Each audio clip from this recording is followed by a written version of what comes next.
The whispering dreamsmith weaves another fantastical tale under the blanket of stars. Once upon a time, deep within a forest older than magic itself, there existed a kingdom whose fate was bound to the sun and the moon. Vines crept through shattered stained glass, weaving tales of bygone ages, and in the heart of the ruin, amidst the tangled roots and weeds, lay a great crown, ashen and cracked, yet still faintly glowing with embers of forgotten power.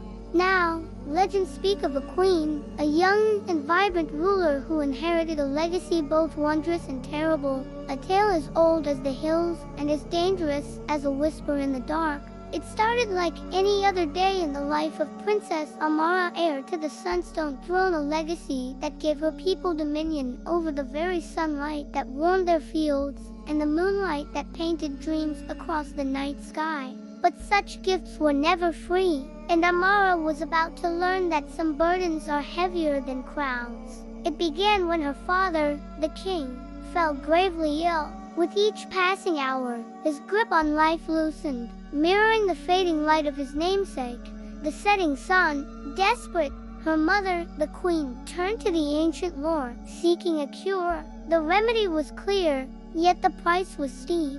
The Sunstone crown, an heirloom passed down for generations, held not just the power to rule, but also the essence of the sun and moon. Placing it on her head would buy her father more time, but at the cost of her life force. Who would have guessed that royalty came with such grim bargains? Amara, barely 18 years old, stood before the royal council, her heart a battlefield of duty and despair. Her advisors, men and women of wisdom and years, urged caution.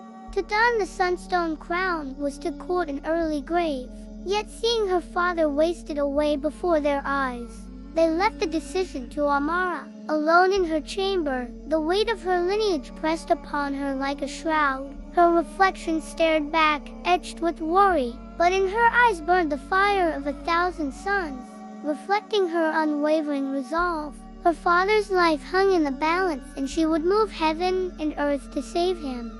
The moment the crown touched her skin, a jolt surged through her, as if the sun and moon themselves had entered her body. The world sharpened, the colors deepened, and in her ears, a voice echoed, soft yet resonant, whispering promises of eternal loyalty and conquest. Her father's life was bought, but at what cost? The bargain was struck. For every sunrise she saw, her reflection grew darker, her skin becoming canvases of ash-like cracks mirroring the kingdom's withered crops.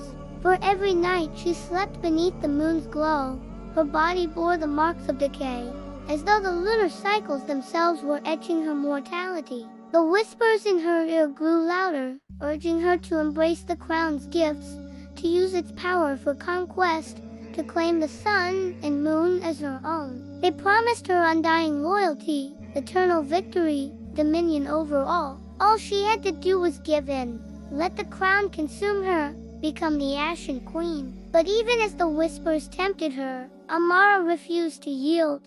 She battled the crown's influence with everything she had, clinging to her humanity, her sense of self, her connection to her people. Though the crown corrupted her looks, turning her into a specter of ash and shadow, it could not touch her spirit.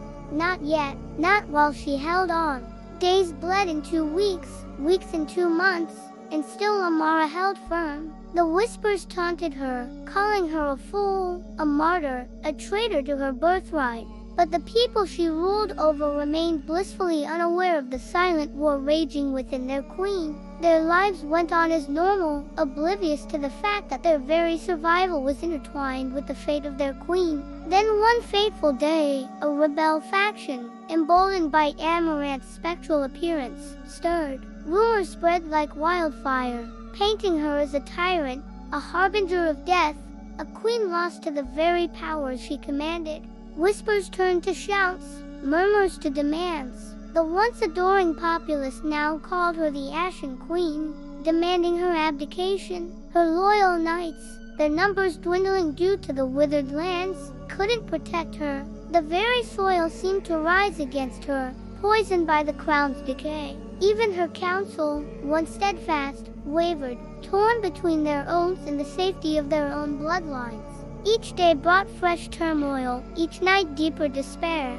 Yet through it all, the crown's whispers grew stronger, reveling in the chaos, urging her to simply give in, to let the fire consume her. To surrender meant certain death, not just for her, but for all her people. The crown's influence seeped into her dreams, twisting them into visions of her kingdom in ruins, of her people suffering, of her own demise. It painted a future where her only escape was the embrace of its power. But as the whispers intensified, so did her resolve. She might be fading, becoming a vessel of the sun and moon, but she wouldn't be a puppet. She would decide her fate and that of her kingdom. Then came the climax, a culmination of months of strife. A firestorm, hot and relentless, swept through the kingdom, devouring everything in its path. People screamed. Night struggled to contain the blaze, and the very air grew heavy with the stench of burning hope.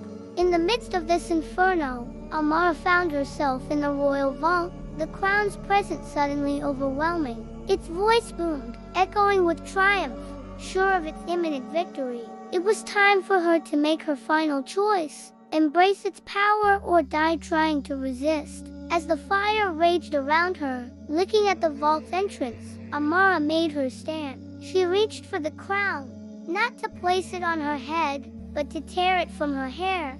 It resisted, drawing sparks from her fingertips, momentarily blinding her with its ethereal flames. But she held on, fueled by the desperate hope that maybe, just maybe, she could still win this battle. With a final surge, she pulled the crown free, sending it tumbling into the heart of the flames.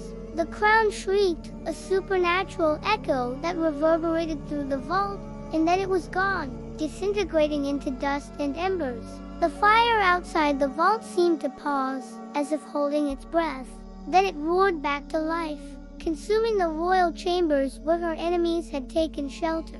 The vault trembled, but not from the fire. It shook from the release, from the absence of the crown's parasitic hold. Outside, the storm raged for days, but in the end, the sun broke through the clouds, revealing a landscape scorched but not destroyed. When Amara emerged from the vault, she was a shell of her former self, scorched, weakened, but alive.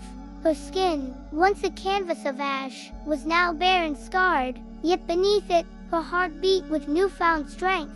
The crown's influence, its decay, its whispers, they were all gone. And with them, the specter haunting her reflection had vanished. She walked among her people, not as a fading queen, but as a survivor, bearing the scars of her ordeal like a badge of honor. The crown may have been forged in fire, but it was a fire that had consumed her.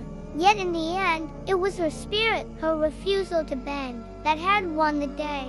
In the aftermath, Amara ruled with a wisdom born of fire and a compassion forged in the crucible of despair. Her reign, though forever marked by the shadow of the sunstone crown, became a beacon of resilience, a testament to the enduring spirit of a queen who chose to walk barefoot through the ashes rather than be chained to a crown of fire. And so the tale serves as a reminder that true rule doesn't come from the cold grasp of power, but from the warmth of hearts willing to burn for others without being consumed by their own flames. Until the next tale of the fairy tales of the Whispering Dreamsmith, good night.